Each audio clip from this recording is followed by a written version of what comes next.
ada sosok di belakang saya adalah Allah Azza wa Jalla, dan kita semua punya Allah Azza wa Jalla. Karena Allah itu perlindung yang paling kuat gitu. Dan saya yakin totalitas 100% yang menentukan takdir bagaimana hasil akhirnya Allah. Jadi bukan mau dilaporin berapapun, kalau Allah berkehendak yang benar, yang salah ya udah selesai. Sesimpel itu. Ya backingan saya Allah itu.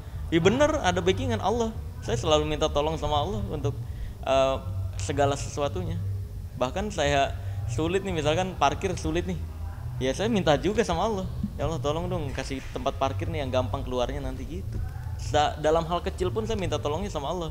Jadi backingan saya Allah Azza wa Jalla gitu. Iya, karena tujuan saya kan edukasi. Tujuan saya kembali lagi edukasi, bukan dipuji, bukan bukan untuk disanjung-sanjung. Masalah hasil akhir ya biarkan Allah Azza wa Jalla aja yang bagaimana mengaturnya. Kalau saya tujuan utamanya adalah edukasi aja. Udah edukasi. Jadi mengingatkan masyarakat Indonesia agar tidak mudah dibodoh-bodohi dengan mereka-mereka yang berkedok agama gitu. Saya dengan Bang Marcel ini sebenarnya sudah berbeda.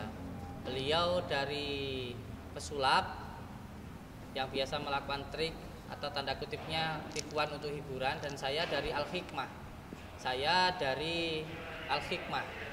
Tentu ini ilmunya sudah berbeda antara pesulap dan Al-Hikmah. Tetapi kalau sampai pesulap ini mengomentari Al-Hikmah dan mengatakan ini penipuan, maka ini pun juga harus dibuktikan. Jadi di sini pun kita harus fair. Yang menuduh siapa, yang harus membuktikan tentu siapa gitu. Yang menuduh tentu harus bisa membuktikan gitu. Saya nggak menyuruh Marcel untuk percaya dengan apa yang saya percaya. Saya tidak menyuruh itu, tidak. Tetapi jangan sampai menuduh yang saya percaya ini adalah sesuatu hal penipuan gitu loh. Maksud saya seperti itu. Saya di sini hanya ingin bertabayun. Beliau kan selalu mengatakan pembuktian. Saya juga minta pembuktian dong dari apa yang kamu sampaikan. Kan yang pertama menyebut nama saya kan kamu yang tiba-tiba mengambil video saya, kamu yang menyebutkan saya, katanya saya melakukan penipuan. Dibuktikan dong, saya melakukan penipuan kepada siapa gitu loh. Saya melakukan penipuan ke siapa gitu, mana korbannya, mana alat buktinya, begitu. Itu yang ingin saya sampaikan. Oh iya, kan tuntutan saya adalah jujur aja dia. Kenapa? Kan dari awal itu jujur. Kalau memang pengobatannya pakai trik, ya silahkan klarifikasi ke media atau ke masyarakat Indonesia. Kenapa pengobatannya pakai trik? Gitu simple. Kalau pengobatannya asli, buktikan, silahkan bawa pasien yang menurut dia yakin disantet, ketemukan dengan saya, praktekkan di depan saya. Kayak gimana pengobatan yang kelapa isi pakunya kalau emang tanpa trik. Kalau beneran itu ilmu, saya tutup channel. Master Dedi juga siap tutup podcast. Ini tapi kan malah drama kesono kesini. Gak jelas. Tuntutan 100 miliar, laporan kesana kesini. Gak jelas. Si paling ahli drama emang itu. Si paling ahli drama.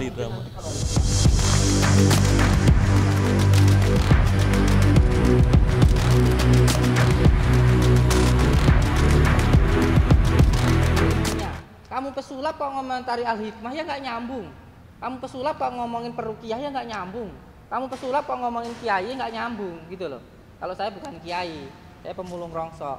Tapi yang beliau sampaikan itu nggak sesuai dengan keilmuannya, sehingga salah kaprah. Sampai seorang reporter semuanya seperti ini, lalu sampai ngomentari seorang guru ngaji, nyambung nggak ilmunya sama nggak? Sampai megang kamera, nyalain kamera, tahu ilmunya kamera, tahu ilmu mantik, sorof, tahu nggak? Tasrif, nggak tahu kan? Beda jalurnya gitu loh. Jadi berbicara sesuai pada keilmuan kamu, jangan pada kemauan kamu, jangan karena suudzon kamu, pikiran kamu menuduh seseorang melakukan itu sehingga kamu mengira orang lain juga melakukan apa seperti yang kamu lakukan. Mentang-mentang kamu sering pakai trik, mentang-mentang kamu sering pakai penipuan untuk hiburan, lalu kamu melihat orang lain juga sama seperti kamu. Enggak tentu sama, sayang. Jangan mentang-mentang kamu itu jelek, melihat orang semuanya jelek. Jangan seperti itulah. Kita itu harus sesuai pada tendensi hukumnya, pada tendensi ilmunya masing-masing.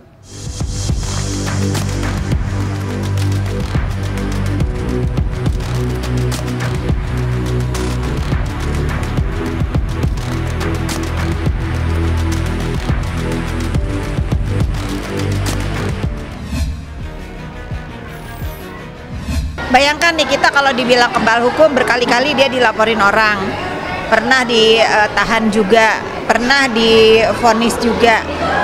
Dari mana ngelihatnya kalau nih kita itu seorang yang kebal hukum? Nggak ada yang kebal hukum di negeri ini. Nah itu juga ini perlu diluruskan juga ya.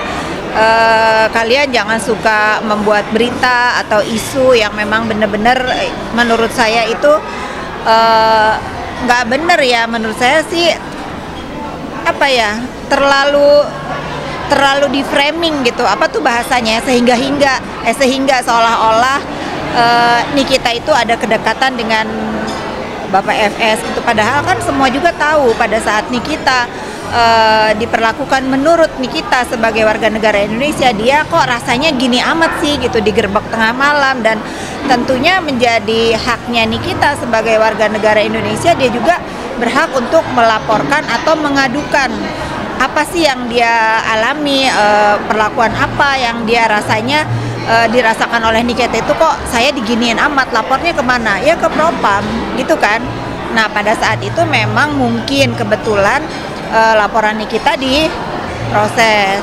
Setahu saya begitu ya, memang diproses, dan itu bagus menurut saya karena memang ini benar-benar keadilan buat seluruh rakyat Indonesia, di mana mereka merasa ada hal-hal yang mengganjal di dalam hati. Kita ngadunya kemana nih?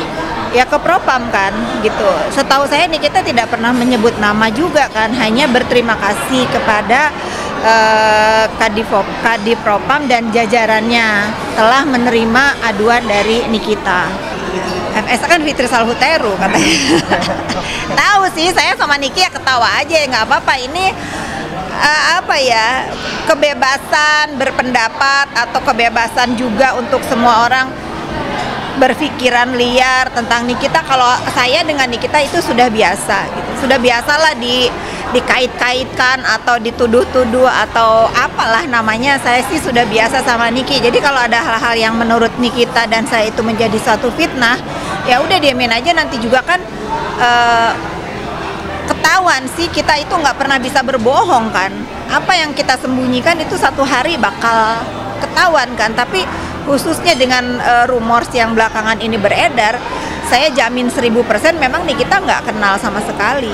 Tahu namanya mungkin, tapi kalau kenal secara personal dan pernah ketemu juga enggak, itu saya jamin 1000%. Makanya saya itu bilang kan, teman-teman, masa iya sih zaman sekarang masih berpikir ada backingan?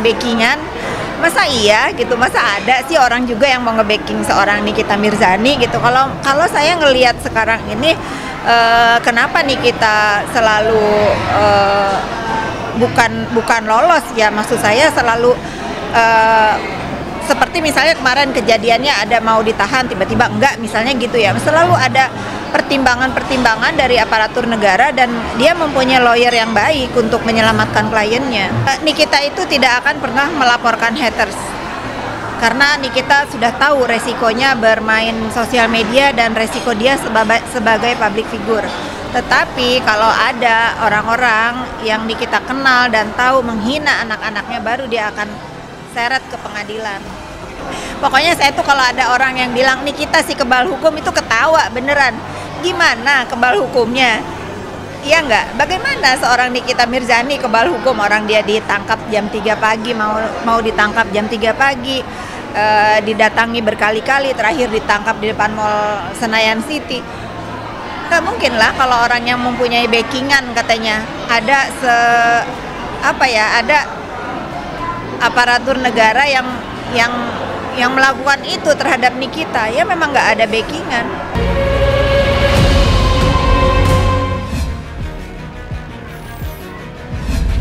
Hari ini saya tetap bekerja, teman-teman ya. Sama seperti teman-teman. Bilkis udah lomba. Hari ini pengen lihat anak saya lomba. Ini kan lomba buat anak kecil doang. Jadi kayaknya buat Bilkis doang. Tadinya saya hari ini mau bikin lomba di rumah. Cuma nggak ada biaya, gimana dong?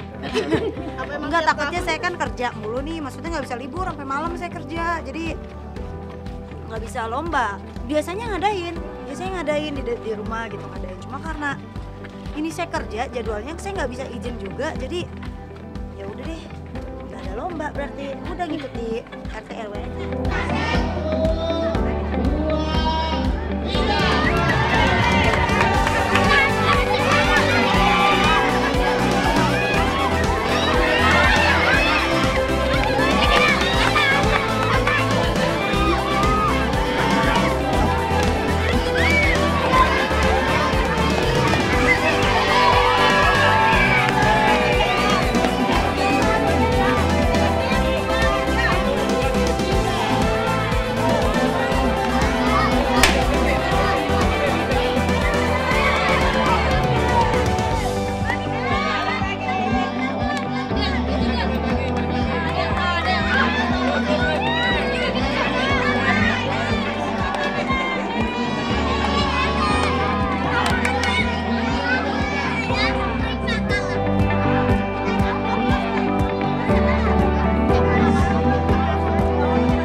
Agustus rame banget kayak biasa. Namanya kan kalau kita kan semua ini sekampung udah kayak keluarga kan gitu. Jadi enaknya kalau ada lomba ya udah kita rame-ramein semuanya. Kayak tadi sebenarnya deket-deketan, ini RT 6 tadi RT kita. Biasanya Bilkis juga ikut lomba di RT sebelah. Kalau lomba di sini udah habis RT 5 gitu. Jadi emang setiap tahun sih diadain, tapi beberapa tahun kemarin kan sempat nggak ada kan, baru sekarang ini aja diramein. Aku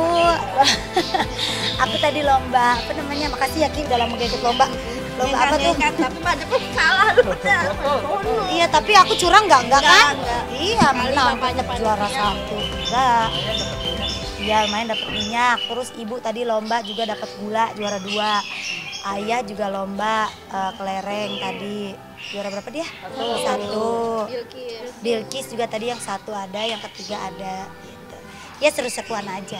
Oh iya, saya mah dari kecil ikut lomba mulu Mbak. Biasanya kalau dulu zaman dulu tuh waktu saya kecil lebih seru lagi. Ada panggung 17-an nih kalau malamnya nih, ada layar tancap gitu. Terus ada dangdut. Iya beneran. Jadi beberapa hari berturut-turut gitu ngerayain Agustusan tuh lebih berasa kalau sekarang, tapi untuknya masih ada lomba-lomba buat anak-anak gitu. Jadi biar nggak dilupain keseruannya. Ya harus baur, kalau enggak ntar dimusuhin sama warga. Usir dia, ntar digituin. Iyalah, ya kan setiap hari kan kadang kalau misalnya saya lagi jalan atau apa, naik sepeda atau jalan pagi sama ayah, kalau pagi kan pasti kan ketemu sama keluarga sini kan gitu. Keluarga sini juga udah kayak keluarga gitu, maksudnya walaupun saudaranya saudara jauh, tapi kita kalau enaknya kan kalau tinggal di kampung gitu kan, kita jadi saling ngejaga, saling ngebantu satu sama lain gitu. Makanya bisa dibilang kita deket lah sama warga. Ya senang lah alhamdulillah. Lagi biasanya sih kita kan punya acara sendiri biasanya sama keluarga besar gitu. Cuma karena emang sayanya kerja seharian full gini, jadi kita nggak bikin acara, bikinnya udah ikut sama warga sini aja. Seru banget. Ya seru-seruan aja lah Mas, biar menghibur warga sekitar daripada disuruh nyanyi kan. Ini suruh masukin pensil dalam botol tadi. Ya kayak gini nih, maksudnya ya kita bisa seru-seruan bareng. Harusnya kan libur ya, harusnya nih, harusnya ya. Cuma karena nggak tahu kenapa ya, saya tetap kerja gitu. Saya juga nggak ngerti nih acara-acara gitu. Ya senang lah, maksudnya udah bisa kembali lagi normal kayak dulu. Hampir pulih lagi lah negara kita. Jadi ya mudah-mudahan nggak ada lagi yang namanya penyakit aneh atau apapun itulah ya, yang bisa yang bisa bikin kita takut jadi nggak kemana-mana, jangan sampai ada lagi. Mudah-mudahan ini dijadiin flu biasa lah. Saya mah berharapnya gitu, jangan ada lagi lah corona gitu kan. Ya mudah-mudahan tahun ke depannya Indonesia bisa lebih sehat lagi.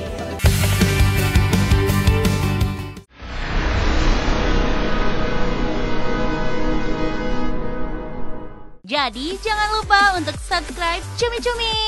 Ditekan ya tombol lonceng merahnya.